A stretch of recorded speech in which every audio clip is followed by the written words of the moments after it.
Good morning. Name and review in subject editing particular AP Economics. Number 1.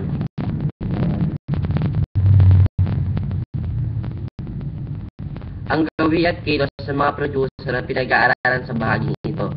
1, 2, 3, 4, 5. Supplier. Ito ay tumutukoy sa dami ng produkto at serbisyo na handa at nais pagbigay sa iba't ibang level ng presyo sa isang takdang panahon. 1, 2, 3, 4, 5. Supply. Ang pangunahing site na nakaka-impluwensya sa dami ng pinabibiling produkto o serbisyo. 1, 2, 3, 4, 5. Presyo. Sa pamamagitan ng blank, maglalarawan ng supply function.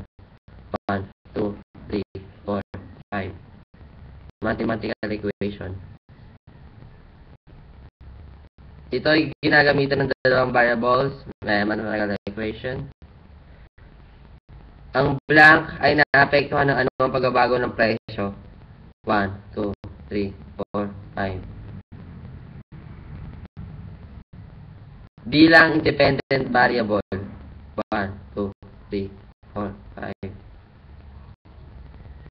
QS. Or quantity supplied. Bilang independent variable. 1, 2, 3, 4, 5. Presyo. Happy Halloween.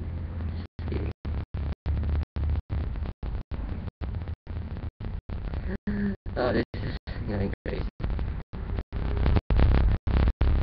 Ang blank supply function ay mapahiwatig ng pag-aya ng producer na mag-supply ng produkto sa talagang kahit ano.